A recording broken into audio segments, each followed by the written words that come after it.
तो खबरों की शुरुआत इस वक्त की सबसे बड़ी खबर के साथ करेंगे। महाराष्ट्र के विधानसभा स्पीकर राहुल नार्वेकर के फैसले से उद्धव ठाकरे गुट को तगड़ा झटका लगा है। तो वहीं एकनाथ शिंदे सरकार पर खतरे के सारे बादल छट गए हैं। स्पीकर के फैसले के बाद जो तस्वीर सामने आई है उसके मुताबिक एकनाथ शिंदे और ताकतवर हुए हैं, तो वहीं उद्धव ठाकरे की झोली खाली हो गई है। हालांकि उद्धव गुट लगातार ये दावा कर रहा था कि विधायकों की अयोग्यता पर फैसला पहले से फिक्स है। कुछ देर पहले स्पीकर राहुल नार्वेकर ने 16 विधायकों की अयोग्यता पर फैसला सुनाते हुए उद्धव गुट की दलील को खारिज कर दिया और स्पीकर ने शिंदे गुट के पक्ष में फैसला सुनाया। स्पीकर ने बहुमत के आधार पर शिंदे गुट को ही असली शिवसेना बताया। इस फैसले से उद्धव गुट को आज झटका लगा। विधानसभा स्पीकर राहुल नार्वेकर ने कहा कि शिवसेना का 1999 का संविधान ही सर्वोपरि है और शिवसेना के 2018 संशोधित संविधान को वैध नहीं माना जा सकता, क्योंकि ये भारत के चुनाव आयोग में रिकॉर्ड में नहीं है। उन्होंने ये भी कहा कि उद्धव गुट की दलील में कोई दम नहीं है। साथ ही कहा कि एकनाथ शिंदे को पद से हटाने का अधिकार उद्धव ठाकरे को नहीं था। साथ ही स्पीकर ने यह भी कहा कि 16 विधायकों को अयोग्य नहीं ठहराया जा सकता है। तो बड़ी खबर इस समय की, 16 एमएलए को अयोग्य नहीं ठहराया जा सकता है। बहुमत के आधार पर एकनाथ शिंदे गुट ही असली शिवसेना है। तो उद्धव ठाकरे गुट को आज एक बड़ा झटका लगा है। और अंकुर त्यागी इस समय विधायकों से बात कर रहे हैं, सीधे आपको वहां लिए चलते हैं। वो हमारे साइड थी, तो इतने सारे लोग जब साथ में जुड़ते हैं तो वो सच्चाई की तरफ ही जुड़ते हैं। और जिस तरह से हमें पहले भी काम करते थे, आदित्य जी के साथ भी काम किया है, काफ़ी निकटवर्ती रह के काम किया है, और जो काम करने की मज़ा और काम करने का जो छूट यहाँ पर मिलती है लोगों का काम करने के लिए, उस तरह से हम यहाँ पर काम कर रहे थे। तो इसमें एक सवाल, क्योंकि आपके फादर जो रामदास कदम है, मतलब मैं बहुत अरसे से उनको देखता आ रहा हूँ, खाटी किस्म के राजनेता जिसको कहा जाता है, बाला साहब ठाकरे के वक्त से जुड़े हुए थे। अब वो जब यहाँ पे शिफ्ट हो गए हैं, अब कहा यह जा रहा है कि आप लोगों ने गद्दारी करी है। आपने कई बार ये लफ्ज सुना होगा, कैसे रिएक्ट करेंगे उनके इस एलिगेशंस पर? नहीं, जो बोलते हैं उनके पास बोलने के लिए कुछ रहा नहीं था, इसलिए वो कुछ भी बोलते थे। शिवसेना जिसने बनाई थी, वो जो कार्यकर्ता थे उसमें से एक कार्यकर्ता थे रामदास भाई कदम। और अगर उनके मन में है कि नहीं शिवसेना अगर जिंदा रखनी है तो हमें ये करना पड़ेगा, एंड इसलिए आज उनके जैसे कार्यकर्ता थे, इसलिए आज शिवसेना जिंदा रही है। तो वो कुछ भी बोले, हम तो हमारा काम करते रहेंगे। कि जो एक्चुअल ओनर है वो उसी की प्रॉपर्टी चोरी कर, जिन्होंने करी, चोरों को इनाम दे दिया गया कि आपकी प्रॉपर्टी होगी। अगर कंपनी होती तो उनको ठीक लगता रहेगा। बिल्कुल अंकुर, मैं आऊंगी आपके पास और इस समय अश्विन पांडे का रुख करना जरूरी है। अश्विन, आज उद्धव ठाकरे गुट को एक तगड़ा झटका लगा है। हालांकि एकनाथ शिंदे के लिए आज विन विन सिचुएशन है। जी देखिए, मैं आपको पहले सीधी तस्वीर दिखाता हूं विधानसभा के गेट से। इस वक्त जो राहुल सेवाले हैं वो बाहर निकल रहे हैं। इसके अलावा जो मंत्री हैं जो है शिंदे गुट के, वो बाहर निकल रहे हैं। दीपक केसरकर बाहर आ रहे हैं, कैबिनेट मंत्री हैं। ये सभी सुनवाई के दौरान जब ऑर्डर दिया जा रहा था उस दौरान ये सेंट्रल हॉल में मौजूद थे और अब बाहर निकल रहे हैं। बाहर आने के बाद मीडिया से बातचीत करेंगे। जाहिर सी बात है शिंदे गुट के लिए बहुत बड़ी। संजय राउत इस समय कुछ कह रहे हैं, अश्विन उनको सुनवा देते हैं। ठाकरे जी की शिवसेना इतिहास जमा हो गई। भारतीय जनता पार्टी का एक बहुत बड़ा षड्यंत्र रहा, बहुत बड़ा पुराना सपना रहा था कि एक दिन हम बाला साहब ठाकरे की शिवसेना खत्म कर देंगे, लेकिन शिवसेना ऐसी खत्म नहीं होगी। आपके एक निर्णय से, आपके कागज से, आपके भाड़े के तट्टू के मुंह से कोई अधिकार और ऑर्डर देने से शिवसेना जनता में है। शिवसेना महाराष्ट्र के रगों रगों में है। तो आज का जो निर्णय है वो कोई फैसला नहीं है, वो कोई न्याय नहीं है, वो एक षड्यंत्र है। शिवसेना सुप्रीम कोर्ट जाएंगे आप? Supreme court? देखिए, हम सुप्रीम कोर्ट जरूर जाएंगे। हम न्यायालय में हमारी लड़ाई जारी रहेगी। ये जो कोई विधानसभा के स्पीकर है जिसको ट्राइब्यूनल का अधिकार दिया था सुप्रीम कोर्ट ने, उनको एक बहुत बड़ा नया इतिहास लिखने का मौका मिला था। संविधान के आधार पर निर्णय देने का और इतिहास निर्माण करने का उनको एक बहुत बड़ा मौका मिला था। वो मौका गंवाया है। और इस व्यक्ति ने भी महाराष्ट्र के पीठ में खंजीर खुपसा है। इस व्यक्ति ने जो संविधान पीठ पर बैठे हैं और निर्णय दिया है, उस व्यक्ति ने भी महाराष्ट्र के पीठ में खंजीर खुपसा है। और इतिहास उनको याद रखेगा जिसने भी ये निर्णय दिया है और जो आज इस निर्णय के बाद तालियां पीट रही है या पटाखे बजा रहे हैं, वो सब महाराष्ट्र के गद्दार और बेईमान है और उनकी स्थिति मुसोलिनी जैसी होगी। मुसोलिनी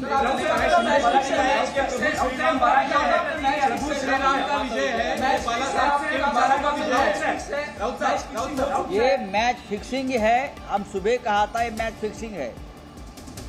ये मैच फिक्सिंग के सिवाय दूसरा कुछ नहीं है। प्रभु श्री राम का नाम लेने का ये लोगों का अधिकार नहीं है। प्रभु श्री राम दशरथ राजा अपने पिता के लिए वनवास चले गए और ये लोगों ने अपने पिता बाला साहब ठाकरे, राजनीतिक पिता बाला साहब ठाकरे की शिवसेना को वनवास में भेजने का काम किया है, भारतीय जनता पार्टी के गुलाम होकर। उद्धव ठाकरेंची प्रतिक्रिया आली आहे। खरी शिवसेना ही शिंदेची असल्याचं विधानसभा अध्यक्षांनी निकाल दिलेला आहे। भरत गोगावले हेच वीक मान्य केलेले आहे। बघा, विधानसभा अध्यक्ष यांना काय अधिकार आहे निर्णय देण्याचा? 65 वर्षापूर्वी 60 वर्षापूर्वी ज्या शिवसेनेची स्थापना बाळासाहेब ठाकरेंनी केली त्या शिवसेनेची मालकी। शिवसेना उद्धव गुट के नेता संजय राउत को आपने सुना, फैसला देने वाले ने खंजर घोंपा। ये मैच फिक्सिंग है। संजय राउत ने आज कहा कि किसी के आदेश दे देने से शिवसेना खत्म नहीं होगी, किसी ऑर्डर से पार्टी खत्म नहीं होती।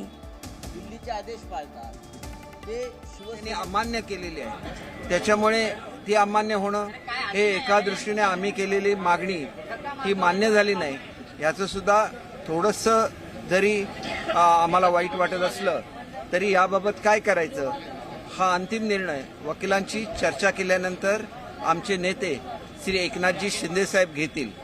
परंतु पक्षांतर्गत स्वलोकशाही राहिली पाहिजे आणि एकच व्यक्तीचं मत म्हणजे पक्षाचं मत नाही हे निर्विवादपणे सिद्ध झालेलं आहे। त्याच्यामुळे पार्टीज विल म्हणजे पक्षाला काय वाटतं। तो तमाम नेता इस समय मीडिया के सामने आ रहे हैं। आज बहुत बड़ा दिन था। 16 विधायकों की अयोग्यता पर फैसला स्पीकर को लेना था और स्पीकर ने अपना फैसला सुना दिया। उस पर प्रतिक्रिया भी आने लगी है। शिवसेना उद्धव गुट के नेता संजय राउत ने अपनी प्रतिक्रिया दी है कि किसी के ऑर्डर से पार्टी खत्म नहीं होती। ये फैसला न्याय नहीं है बल्कि साजिश है। बीजेपी की गुलामी की जा रही है। फैसले को कोर्ट में चुनौती देंगे और शिवसेना खत्म नहीं होगी। संजय राउत ने आज क्या कुछ कहा, एक बार फिर आपको सुनवा देते हैं। जो 60 साल पहले स्थापना हो गई थी, उस वक्त आज के जो शिवसेना के मालिक है मिस्टर शिंदे, जैसे नार्वेकर ने कहा विधानसभा स्पीकर, उनकी उम्र क्या थी? क्या उनका जन्म हुआ था? अब वो शिवसेना के मालिक और बाला साहब ठाकरे जी की शिवसेना इतिहास जमा हो गई। भारतीय जनता पार्टी का एक बहुत बड़ा षड्यंत्र रहा, बहुत बड़ा पुराना सपना रहा था कि एक दिन हम बाला साहब ठाकरे की शिवसेना खत्म कर देंगे, लेकिन शिवसेना ऐसी खत्म नहीं होगी। आपके एक निर्णय से, आपके कागज से, आपके भाड़े के तट्टू के मुंह से कोई अधिकार और ऑर्डर देने से शिवसेना जनता में है, शिवसेना महाराष्ट्र के रगों रगों में है। तो आज का जो निर्णय है वो कोई फैसला नहीं है, वो कोई न्याय नहीं है, वो एक षड्यंत्र है। देखिए, हम सुप्रीम कोर्ट को स्पीकर के फैसले को न्याय नहीं बल्कि षड्यंत्र करार दे रहे हैं।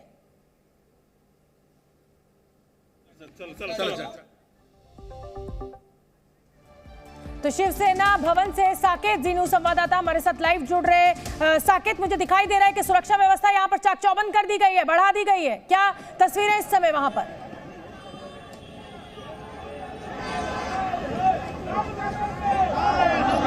साकेत, आपको मेरी आवाज आ रही है? इस समय यहां पर नारेबाजी चल रही है। ये शिवसेना भवन से हम सीधी तस्वीरें इस समय आपको दिखा रहे हैं।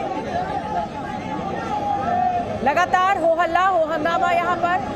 शिवसेना एकनाथ शिंदे गुट जो है वो इस समय जश्न मना रहा है। 16 विधायकों की अयोग्यता पर आज स्पीकर का फैसला आना था और वो फैसला एकनाथ शिंदे के हक में आया है। एकनाथ शिंदे अब मुख्यमंत्री पद पर बरकरार रहेंगे।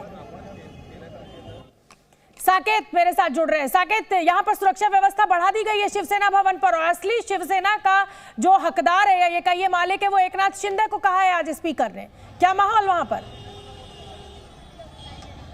बिल्कुल बिल्कुल, देखिए इस वक्त मैं आपको सीधा तस्वीरों में लेकर चलता हूं। आप देखिए मुंबई के सेना भवन पे इस वक्त मैं मौजूद हूं और लगातार जिस तरह से जो फैसला दिया गया है एकनाथ शिंदे गुट के समर्थन में, राहुल नार्वेकर के खिलाफ लगातार नारेबाजी की जा रही है। यहाँ पर पोस्टर है, बैनर है, कुछ देर के लिए पुलिस और लोगों के बीच अनबन भी हुई। मैं आपको सीधा तस्वीरों में लेकर चलता हूँ। आप देखिए शिवसेना के झंडे लोगों के हाथ में हैं और आप तस्वीरों में देखिए लगातार नारेबाजी हो रही है। जो शिवसेना के जो कार्यकर्ता हैं, उद्धव ठाकरे गुट के जो कार्यकर्ता हैं, जो नेता हैं, वो यहाँ धीरे धीरे जमा हो रहे हैं और उनकी संख्या भी धीरे धीरे बढ़ती जा रही है। पहले शुरू में कुछ की संख्या में यहाँ पर प्रदर्शन किया जा रहा था, लेकिन उसके बाद अब देखिए यहाँ पर धीरे धीरे जो संख्या है वो भी बढ़ती जा रही है। पुलिस बल भी अब यहाँ पर धीरे धीरे बढ़ाया जा रहा है, बैरिकेडिंग लगा दी गई है और जिस तरह से आप तस्वीरों में देख रहे हैं कि लगातार जो शिवसेना उद्धव ठाकरे गुट के जो समर्थक हैं वो लगातार आक्रोशित नजर आ रहे हैं पुलिस के साथ। हमने देखा कि कुछ जगहों पर अनबन हुई, पुलिस ने समझाने की कोशिश की, कुछ लोगों को डिटेन भी किया गया, उन्हें ले जाया गया। लेकिन आप देखिए इस वक्त शिवसेना भवन के ठीक बाहर की ये तस्वीरें हैं। मुंबई के दादर का ये इलाका है, बाला साहेब भवन, ये पूरा का पूरा जो बाला साहब ठाकरे के लिए ये जो बहुत ही महत्वपूर्ण जगह मानी जाती थी। लगातार यहाँ पर जितने भी प्रदर्शनकारी हैं राहुल नार्वेकर के खिलाफ लगातार नारेबाजी कर रहे हैं, प्रदर्शन कर रहे हैं और तस्वीरें ये दर्शाती हैं कि लोगों में किस तरह से नाराजगी है। आदित्य ठाकरे ने इस बात को बिल्कुल साफ कर दिया है कि वो इस पूरे फैसले को नहीं मानते, वो इस पूरे फैसले के खिलाफ सुप्रीम कोर्ट में याचिका दायर करेंगे। लेकिन देखिए इस वक्त जिस तरह की तस्वीरें अलग अलग हिस्सों से निकलकर सामने आ रही है, एक तरफ जहां शिंदे गुट इस पूरे फैसले पर जश्न मनाते हुए नजर आ रहा है, वहीं दूसरी तरफ जो पूरा का पूरा शिवसेना उद्धव ठाकरे गुट है वो नाराजगी जाहिर कर रहा है। आप तस्वीरों में देख सकते हैं। बिल्कुल ये सीधी तस्वीरें इस समय हम शिवसेना भवन से दिखा रहे हैं, जहां पर शिवसैनिक जो कि उद्धव गुट के हैं वो लगातार अपनी नाराजगी जता रहे हैं, नारेबाजी कर रहे हैं, पोस्टर बैनर्स वो हाथ में लिए हुए हैं। आदित्य ठाकरे ने भी ये साफ कर दिया है, उद्धव ठाकरे के पुत्र हैं, मंत्री पद पर रहे जिस समय उद्धव ठाकरे मुख्यमंत्री थे, उन्होंने भी अब साफ कर दिया है कि पूरा मामला लेकर वो सुप्रीम कोर्ट में याचिका दायर करेंगे। सुप्रीम कोर्ट के आदेश के बाद ही ये फैसला स्पीकर ने आज सुनाया है। 10 जनवरी तक की तिथि जो थी वो तय की गई थी और आज जब ये फैसला अब एकनाथ शिंदे गुट के फेवर में आ गया है तो उद्धव ठाकरे गुट का ये कहना है कि अब ये पूरा मामला लेकर वो सुप्रीम कोर्ट जाएंगे। संजय राउत कह रहे हैं कि हम किसी के अधिकार को नहीं मानते हैं, ये हमारे साथ न्याय नहीं हुआ है, शिवसेना खत्म नहीं हुई है, शिवसेना जनता के बीच में है। मैं रुक करना चाहूंगी अश्विन पांडे का। अश्विन, क्या माना जाए कि अब ये जो सिंपैथी वोट है आने वाले लोकसभा चुनाव में इसका फायदा उद्धव ठाकरे उठाने की पूरी कोशिश करेंगे?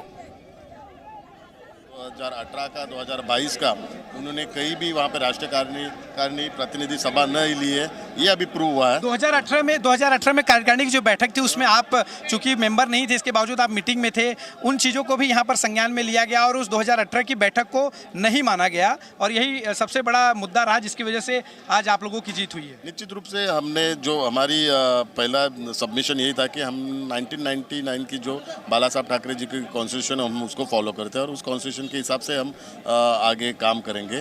तो वो सबमिशन हमारा एक्सेप्ट किया हुआ है क्योंकि 2018 और 2022 में कॉन्स्टिट्यूशन फॉलो ही नहीं किया, प्रातिनिधिक सभा भी नहीं हुई, राष्ट्रीय कार्यकारिणी भी नहीं, और ये भी जजमेंट में आया कि जो भी डिसीजन लेना है वो इंडिविजुअल पक्ष प्रमुख नहीं ले सकते, उसके लिए राष्ट्रीय कार्यकारिणी लेके वो डिसीजन लेना चाहिए था। तो वो सब रूल्स है इलेक्शन कमीशन के, वो रूल्स फॉलो नहीं किए, इसके वजह से आज ये डिसीजन आया हुआ है। और जो व्हीप के बारे में भी एक अच्छा डिसीजन आया हुआ कि व्हीप जो आप लागू करते हो तो व्हीप जो सेशन टाइम है जब ये असेंबली है तो इन हाउस वो व्हीप लागू हो सकता है, बाहर कहाँ पे भी आप मीटिंग कॉल करेंगे और उस मीटिंग को आप एक्सेप्ट रहेंगे तो वहाँ पे ये व्हीप जारी नहीं है। और राजन सालवी की जो 4 पिटीशन थी, 4 ग्रुप की थे, चार ग्रुप था ये पिटीशन का, तो चारों ग्रुप का एक। जी अश्विन, अब मैं रुक करना चाहूंगी अंकुर त्यागी का। अंकुर, जहां पर आप मौजूद है वहां नारेबाजी हो रही है, तो एक तरफ जश्न लेकिन एक तरफ कहीं ना कहीं नाराजगी और दुख। अब देखिए फिलहाल जहां मैं जिस जगह पे खड़ा हुआ हूं कम से कम यहां पर तो खुशी का माहौल है, बनता भी है क्योंकि एकनाथ शिंदे गुट का जो बाला साहब ठाकरे भवन है वहां पर इस वक्त हम खड़े हुए हैं और जितने भी कार्यकर्ता हैं वो यहां पर आपको यहां पर देखने के लिए मिल जाएंगे। और जैसा अमूमन होता है महिला कार्यकर्ता और पुरुष कार्यकर्ता तमाम जो अक्सर होते हैं वो यहाँ पर इस वक्त जमा हुए हैं। और नारेबाजी कहाँ से है? यहीं से? मुंबई से? मुंबई से। ये जब हो रहा था आज तब दिमाग में चल रहा था कि अपात्र हो जाएंगे, नहीं हो पाएंगे, जाएंगे? हाँ, दिमाग में तो चल रहा था, डर तो लग रहा था थोड़ा। हाँ। लेकिन हम लोग को पक्का यकीन था कि हमारे शिंदे साहब ही आएंगे। क्यों ऐसा, क्यों यकीन? क्योंकि हम लोग को पता था, मतलब हम लोग को यकीन था कि वो आप कहाँ से? मुख्यमंत्री जनकल्याण कक्ष से, मुख्यमंत्री जनकल्याण कक्ष शासन आपने दारे तो आप लोगों को यकीन था ये जो आज फैसला आया यही होने वाला है, थोड़ा सा कंफ्यूजन? मुझे तो 100% श्योर था कि शिंदे साहब हमारे साइड से रिझल्ट लगेगा, क्योंकि हमारे शिंदे साहब एकदम कॉमन पर्सन होते, सर्वसामान्यांचे मुख्यमंत्री, आणि ते सर्वसामान्यांसारखेच आहे. सगळ्यांसाठी तळागाळापर्यंत जे त्यांची पोहोचण्याची धडपड असते आणि ते पोहोचतात, म्हणून आम्हाला 100% गॅरंटी होती की जानता राजा वाली जो छवि होती है, जो हर किसी के लिए अवेलेबल होती है. शिंदे साहेब असं म्हणजे त्यांच्यासाठी आमच्याकडे शब्द नाही, वेगळंच व्यक्तिमत्व आहेत आणि आमचं भाग्य आहे की महाराष्ट्राला हे मुख्यमंत्री लाभलेत. मैं यही जानना चाह रहा हूँ कि ये आप लोग जो जितने भी कार्यकर्ता हो, आप लोगों को बिल्कुल अंकुर, मैं आपके पास आऊंगी और इस समय साकेत का मैं रुख करना चाहूंगी. साकेत, देखिए अंकुर जहां पर मौजूद है वहां पर एकनाथ शिंदे गुट जो है वो जश्न मना रहा है, लेकिन आप शिवसेना भवन पर मौजूद है और यहाँ अच्छी खासी नाराजगी लोगों के बीच देखने को मिल रही है. बात करवाइए हमारी शिवसेना उद्धव गुट के कार्यकर्ताओं से, लोगों से.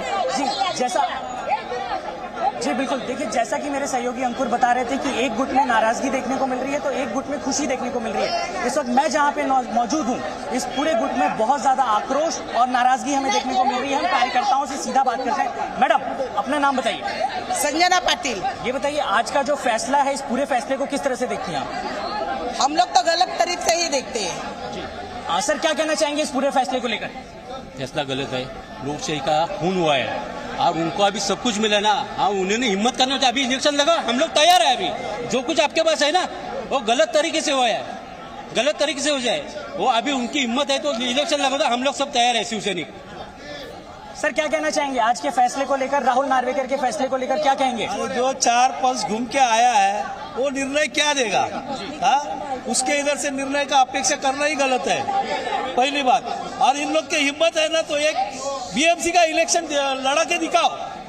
हाँ सर, आप क्या कहना चाहेंगे? जो पूरा फैसला है इसको लेकर किस तरह से देखते हैं आप? फैसले की जो शुरुआत की है ना, महाराष्ट्र में मराठी पार्टी लगाओ, मंत्रालय में मराठी पार्टी लगाओ. फिर ये स्पीकर ने मराठी से इंग्लिश में से जो बात किया ना, जो महाराष्ट्र की ग्रामीण जनता को रिजल्ट समझना नहीं चाहिए. हमें तो मालूम था, इन्होंने जो इंग्लिश से भाषण करना बात किया ना, वही एक तरफ का ये निर्णय है. ठीक है साकेत, मैं आपके पास आऊंगी और अब मैं वैदेही का रुख करना चाहूंगी. वैदेही मेरे साथ लाइव जुड़ी हुई है. वैदेही, कहीं खुशी कहीं गम, दो तस्वीरें इस समय हम अपने दर्शकों को दिखा रहे हैं स्क्रीन पर. जी बिल्कुल, कहीं खुशी कभी गम, ये माहौल जो है वो शिवसेना के एक ही दल के दो गुटों में दिखाई दे रही है. और हम देख रहे हैं कि किस प्रकार यहाँ पर जो है वो विधानसभा के बाहर ये माहौल हम देख रहे हैं कि किस प्रकार ये माहौल फिलहाल दिखाई दे रहा है. और यहाँ पर जो है वो फिलहाल एकनाथ शिंदे गुट के सारे विधायक जो है वो खुशी मनाते हुए नजर आ रहे हैं. और जैसे कि हमने देखा है कि यहाँ पर काफी सारे विधायक मौजूद थे, कई सारे मुख्य नेता जो है वो मौजूद थे. सर, क्या कहेंगे आप? यहाँ पर जो है आपका जो है अपात्र मामले में आपका नाम था, लेकिन आज जिस प्रकार डिसीजन लिया है, क्या कहेंगे इस पे? नहीं, देखिए ये आज का जो डिसीजन है वो बड़ा महत्वपूर्ण है. हमारी जो लड़ाई थी, जिस मुद्दे को लेकर हम लड़ रहे थे, उसमें आज हम सक्सेस हो चुके हैं. इसलिए आज का डिसीजन जब उन्होंने दिया है वो टाइम हमको याद आया हमारे शिवसेना प्रमुख, जिन्होंने हिंदुत्व का विचारधारा से चले थे. और ये गद्दार लोग जो कांग्रेस राष्ट्रवादी के साथ गए थे, उनको उनकी जगह देखने मिली. आज उनके साथ कोई नहीं.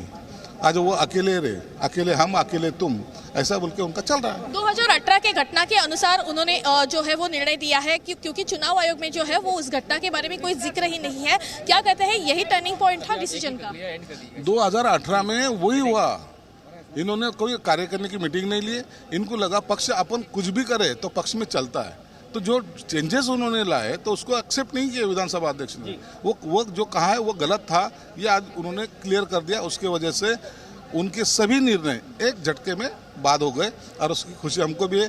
बाला साहब आज देखते होंगे, वो भी बहुत खुश होते होंगे। तो जैसे कि यहाँ पर देख रहे हैं कि यहाँ पर जो है वो संजय शिरसाट जो शिवसेना के प्रवक्ता है, वरिष्ठ नेता है, इन्होंने ये कहा है कि उनका भी नाम वो लिस्ट में था, लेकिन जिस प्रकार का डिसीजन उन्होंने दिया है, उन्होंने कहा है कि बाला साहब ठाकरे भी आज खुश होते रहेंगे क्योंकि हमें न्याय मिला है और हमारे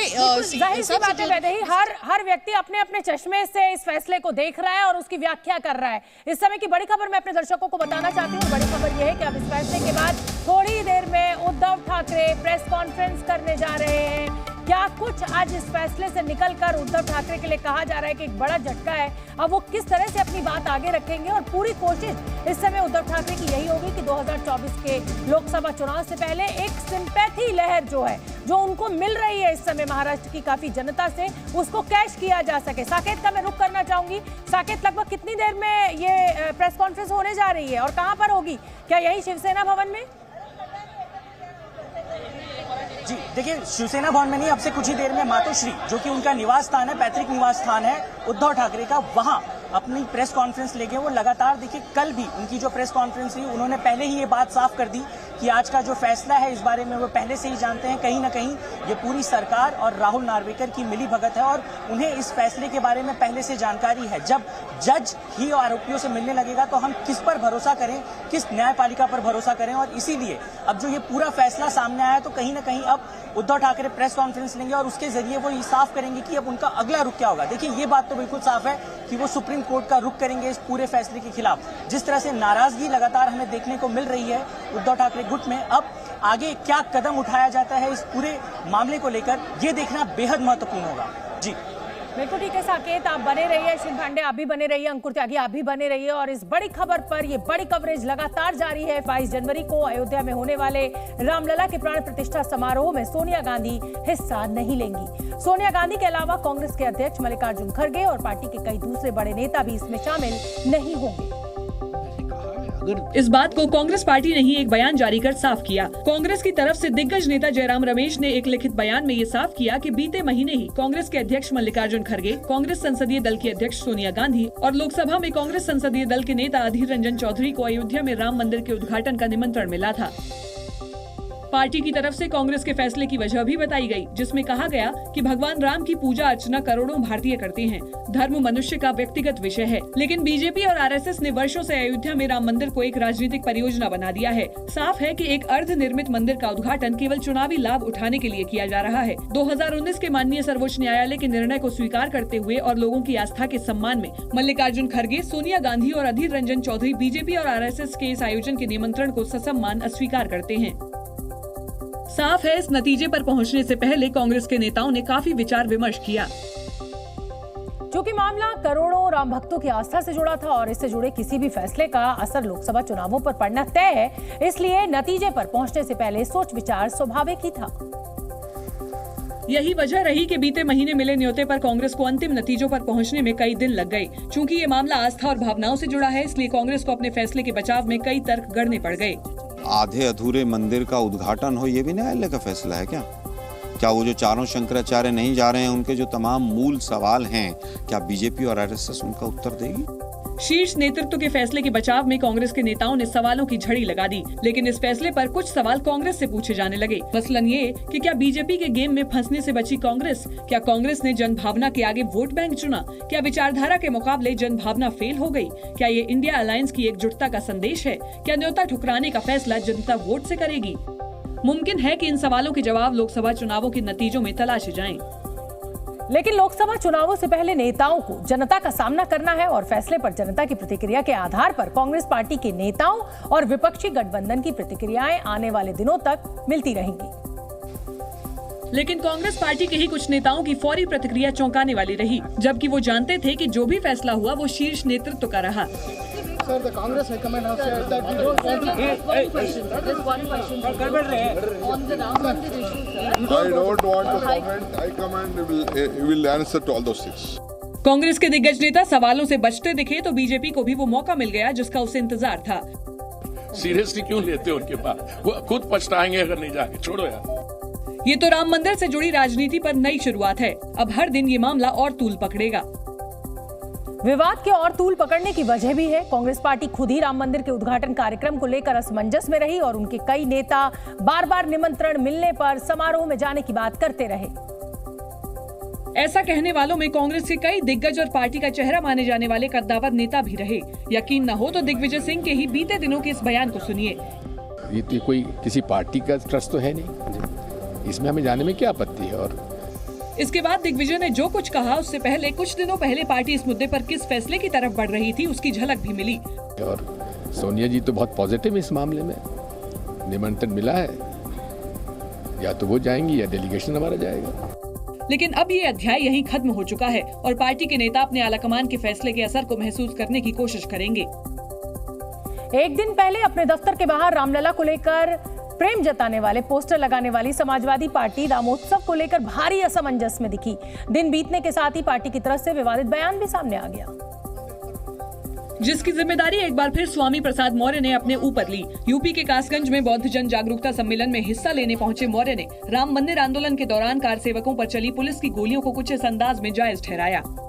तत्कालीन सरकार ने संविधान की रक्षा के लिए, कानून की रक्षा के लिए, अमन चैन का कायम रखने के लिए उस समय जो गोली चलवाई थी वो सरकार का अपना कर्तव्य था, सरकार ने अपना कर्तव्य निभाया था। भले ही मौर्य का अंदाज पार्टी पर लगने वाले आरोपों पर सफाई देने का था, लेकिन उनका बयान राम भक्तों को चिढ़ाने जैसा। वहाँ पर बिना किसी न्यायपालिका के निर्देश के, बिना किसी प्रशासनिक आदेश के बड़े पैमाने पर अराजक तत्वों ने जो तोड़फोड़ की थी, तत्कालीन सरकार ने संविधान की रक्षा के लिए, कानून की रक्षा के लिए, अमन चैन का कायम रखने के लिए उस समय जो गोली चलवाई थी वो सरकार का अपना कर्तव्य था, सरकार ने अपना कर्तव्य निभाया था। इस पूरे बयान के जरिए मौर्य राम भक्तों, कार सेवकों और विवादित ढांचा गिराने का श्रेय लेने वाली विपक्षी गठबंधन की सहयोगी शिवसेना को अराजक तत्व बताते नजर आए। स्वामी प्रसाद मौर्य का ये बयान तब आया जब इससे पहले उनकी पार्टी के अध्यक्ष अखिलेश यादव राम मंदिर से जुड़े आस्था के मुद्दे पर अपने नेताओं को बयानबाजी न देने की नसीहत दे चुके हैं। इसके बावजूद स्वामी प्रसाद मौर्य और शफीक उर रहमान बर्क जैसे नेताओं की इसी मुद्दे पर बार बार बयानबाजी समाजवादी पार्टी के असमंजस को जताता लगा। माना गया कि पार्टी ये तय ही नहीं कर पा रही कि उसे राम मंदिर के समर्थन में कितना आगे बढ़ना है। ऐसे में एक ही चारा बचा कि विवादों का ठीकरा मीडिया पर फोड़ा जाए। दुर्भाग्य है कि देश का मीडिया मोदी मीडिया हो गया, गोदी मीडिया हो गया, इसलिए आज लोकतांत्रिक तरीके से मीडिया अपनी बात नहीं रख पा रही है। स्वामी प्रसाद मौर्य के मीडिया पर फूटे गुस्से की वजह राम मंदिर और हिंदू देवी देवताओं के खिलाफ होने वाली बयानबाजी पर सवाल पूछना रहा।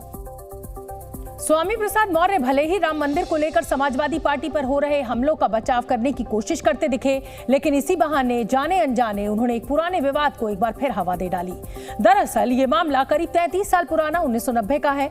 उस वक्त उत्तर प्रदेश में मुलायम सिंह यादव की सरकार थी, वो मुख्यमंत्री थे, जिसके रहते अक्टूबर महीने में मंदिर आंदोलन तेज हो चुका था और हिंदू साधु संत के साथ ही राम भक्त अयोध्या की ओर कूच कर रहे थे। हालांकि प्रशासन ने अयोध्या में कर्फ्यू लगा रखा था, जिसके चलते श्रद्धालुओं को भी अयोध्या जाने से रोका गया था। पुलिस ने बाबरी ढांचे के 1.5 किलोमीटर के दायरे में बैरिकेडिंग कर रखी थी, लेकिन कार सेवक अयोध्या के हनुमानगढ़ी जाने पर अड़ गए, जिसके बाद 30 अक्टूबर 1990 को पुलिस ने कार सेवकों के ऊपर गोली चला दी। इस गोलीकांड में कई कार सेवकों की मौत हो गई। हालांकि इस गोलीकांड के 2 दिन बाद 2 नवंबर को हजारों कार सेवक हनुमानगढ़ी के करीब पहुंच गए। इसके बाद मंदिर आंदोलन बहुत तेज हो गया और 2 साल बाद 6 दिसंबर 1992 को इस विवादित ढांचे को गिरा दिया गया। क्योंकि जिस वक्त निहत्थे कार सेवकों पर गोलियां चली, उस वक्त वो सड़क पर बैठकर रामधुन गा रहे थे, इसलिए पुलिस की कार्रवाई और गोली चलाने का आदेश देने वाली तब की मुलायम सरकार की जबरदस्त आलोचना हुई। और अब उस गोलीकांड को जायज बताने की वजह से स्वामी प्रसाद मौर्य बीजेपी के निशाने पर हैं। हालांकि मौर्य की प्रतिक्रिया केंद्रीय मंत्री एसपी सिंह बघेल के बयान पर आई थी, जो गोलीकांड के वक्त समाजवादी पार्टी में थे। जिस समय की वो बात कर रहे हैं वो भी समाजवादी पार्टी में थे, जिस समय अयोध्या वाला प्रकरण चला था, इसलिए उनको तो नहीं बोलना चाहिए। मौर्य ने एसपी सिंह बघेल को आईना दिखाने की कोशिश की, लेकिन मंत्री गड़े मुर्दे को उखाड़ते दिखे। उस समय की सरकार ने सीने पर गोलियां मारी थी और गोली इस उद्देश्य से मारी गई थी कि हर गोली से एक कार सेवक मरे। यही नहीं, बघेल अब उस दिन और उस सरकार में कुछ और देखने लगे। वो दिन भारत के लोकतंत्र के लिए काला दिवस था, सनातन धर्म के लिए काला दिवस था और तानाशाही की पराकाष्ठा थी।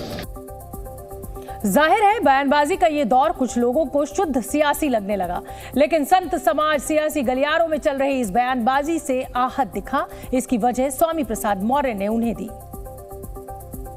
जो कभी हिंदू धर्म को धोखा तो कभी कार सेवकों पर चली गोली को सही बताते नजर आए। इन बयानों से आहत जगत गुरु राम दिनेशाचार्य ने उन्हें बीमार बताया और सरकार से कार्रवाई की मांग की। यहाँ का गंगा जमुनी तहजीब या सांप्रदायिक सौहार्द है, उसको अगर बताना चाहते हैं और उसको स्थापित रखना चाहते हैं तो ऐसे लोगों पर बैन लगाकर और उन्हें जेल में डालना चाहिए। यही नहीं, एक और संत ने अखिलेश से मौर्य को पार्टी से बाहर करने की मांग की और विवादित बयान की तुलना बौद्धिक आतंकवाद से की। पूरे देश में दंगा फैलाना चाहते हैं, इसके नाते ये बौद्धिक आतंकवादी। संत समाज से लेकर राम भक्तों के बीच से स्वामी प्रसाद मौर्य के बयान पर जिस तरह की प्रतिक्रिया आई, उससे समाजवादी पार्टी के कान खड़े हो गए। कुछ ही महीने बाद नेताओं को जनता के बीच वोट मांगने के लिए भी जाना है। इसलिए इस चिंता ने समाजवादी पार्टी के कुछ नेताओं को इस बयान से पल्ला झाड़ने को मजबूर कर दिया। तो वो गलत कह रहे हैं, उनका अपना बयान है, पार्टी का कोई बयान नहीं इसमें, और आज के बाद वो बोलेंगे भी नहीं कुछ। स्वामी प्रसाद मौर्य की तरफ से लगातार आने वाले विवादित बयान से उनकी ही पार्टी के विधायक बुरी तरह बिफर पड़े। मैं तो यार उस आदमी को सीरियस लेता ही नहीं। उल की बातें करने से राजनीतिक आदमी को नहीं करना चाहिए इस तरीके से बात। अपनी ही पार्टी का नुकसान करो, उसी टहनी को काट रहा जिसमें बैठा है, तो इस तरह का क्या आदमी हुआ? मैं तो नहीं मानता इस बात को। साफ है, अपने ही नेता के बयान की आंच पार्टी महसूस करने लगी। वैसे समाजवादी पार्टी के अपने ही नहीं बल्कि विपक्ष के गठबंधन में शामिल दलों के कई नेताओं को भी ऐसे बयान हजम नहीं हो पा रहे। समाजवादी पार्टी के मित्र दलों के कई नेताओं ने तो अपनी भावनाओं को सरेआम जाहिर भी किया। और अपनी बातों को बेबाकी से रखने वाले कांग्रेस नेता और आस्थावान प्रमोद कृष्णम का लहजा कुछ ज्यादा ही सख्त रहा। अखिलेश यादव जी स्वामी प्रसाद मौर्य से इतने डरते हैं जैसे बच्चा डरता है ना भूत से, इस तरह डरते हैं, और ये समाजवादी पार्टी के लिए बहुत घातक सिद्ध होगा। प्रमोद कृष्णम ने यहाँ तक कहा कि अखिलेश को पता है कि मौर्य के ऐसे बयानों से बीजेपी को सत्ता में आने से कोई नहीं रोक सकता। वहीं बीजेपी ने मौर्य पर कार्रवाई नहीं होने पर सवाल उठाए। तो उनको नियंत्रित करें या वो उनके नियंत्रण से बाहर हैं? नियंत्रण से बाहर है तो पार्टी से निकाल दें। यानी रामोत्सव तक ये सियासी बयानबाजी थमती नहीं दिख रही। राम मंदिर में प्राण प्रतिष्ठा के अनुष्ठान को करवाने के लिए 108 संत अयोध्या पहुंच चुके हैं। 22 जनवरी को अयोध्या में होने वाले प्राण प्रतिष्ठा समारोह से जुड़े धार्मिक अनुष्ठान करवाने के लिए 108 संतों को अयोध्या बुलाया गया है। अलग अलग जगहों से आए ये संत कई तरह के धार्मिक कर्मकांड और हवन पूजन के कार्य संपन्न करवाएंगे। अयोध्या में चल रही तैयारियों का जायजा लेने के लिए बीजेपी नेताओं की एक टीम अयोध्या पहुंची, जिसने राम मंदिर समेत कई जगहों का दौरा किया और तैयारियों की समीक्षा की। इस टीम में बीजेपी नेता BL संतोष, सुनील बंसल और तरुण चुग भी शामिल थे। 22 जनवरी को अयोध्या में जुटने वाले VVIP मेहमानों और लाखों लोगों की भीड़ को देखते हुए नेपाल बॉर्डर पर चौकसी बढ़ा दी गई है। बॉर्डर पर ड्रोन कैमरे से निगरानी की जा रही है। साथ ही नेपाल से आने वाले लोगों को पूरी तलाशी के बाद ही भारत में प्रवेश दिया जा रहा है। अयोध्या में 20 जनवरी से रोजाना 1 से 1.5 लाख लोगों को मुफ्त भोजन करवाने की व्यवस्था की जाएगी। 1 दर्जन से ज्यादा धार्मिक और सामाजिक संगठनों ने देश भर से राम भक्तों के लिए कई भंडारे चलाने का ऐलान किया है। ये भंडारे फरवरी तक चलेंगे। अयोध्या में रामलला की प्राण प्रतिष्ठा की तैयारियां अपने अंतिम चरण में है। भगवान राम को चढ़ाने और भव्य मंदिर में लगने वाली चीजें देश भर से अयोध्या पहुंच रही हैं। मंदिर के प्रांगण में लगने वाला विशाल घंटा भी अब अयोध्या पहुंच चुका है, जिसका वजन 2100 किलोग्राम है। जैसे ही ये घंटा अयोध्या पहुंचा, लोगों ने जय श्री राम के नारे लगाकर उसका स्वागत किया। इस घंटे को खास तरह से डिजाइन किया गया है। दावा है कि इस घंटे की गूंज पूरे अयोध्या में सुनाई देगी। ये जो घंटा है ये राम मंदिर के जो मुख्य प्रांगण है उसमें लगाया जाएगा और सीधे तौर पर कहा सकता है कि इस घंटे की जो गूंज है वो पूरे अयोध्या वासी सुन सकें। इसके लिए इस घंटे को इतने विशेष तौर पर डिजाइन किया गया है। घंटी और घुंघरू के लिए मशहूर एटा के जलेसर में इस घंटे को तैयार किया गया। विकास मित्तल जो चेयरमैन भाई थे, उनकी स्मृति में जलेसर के लिए 2100 किलो का घंटा ये राम मंदिर के लिए किया गया है। बताया गया कि 70 मजदूरों ने करीब 21 दिन में अष्टधातु के इस घंटे को तैयार किया। अयोध्या में रामलला की प्राण प्रतिष्ठा अनुष्ठान में 108 फीट लंबी अगरबत्ती जलाई जाएगी। गुजरात के वडोदरा से अयोध्या के श्री राम मंदिर के लिए रवाना हुआ 108 फीट लंबी अगरबत्ती का रथ उत्तर प्रदेश के बाराबंकी पहुंचा, जहां लोगों ने जोरदार स्वागत किया। कड़ाके की ठंड और रात होने के बावजूद अयोध्या जा रही 108 फीट लंबी अगरबत्ती देखने के लिए भक्तों का हुजूम उमड़ पड़ा।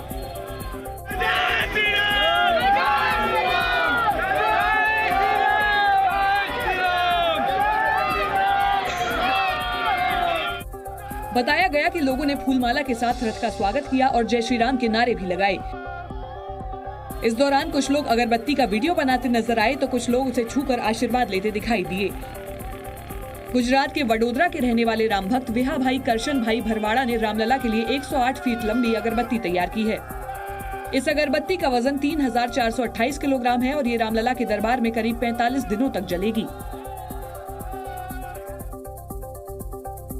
अयोध्या में श्री राम मंदिर का निर्माण कार्य अभी चल ही रहा है और इसके बावजूद मंदिर दर्शन करने के लिए बड़ी तादाद में श्रद्धालु पहुंच रहे हैं और भारी चढ़ावा भी चढ़ा रहे हैं। जानकारी के मुताबिक श्री राम मंदिर को हर महीने 1.5 करोड़ रुपए से ज्यादा का चढ़ावा मिल रहा है। औसतन हर रोज 50,000 से ज्यादा श्रद्धालु राम मंदिर पहुंच रहे हैं, जो रोज 5 लाख रुपए का चढ़ावा दे रहे हैं।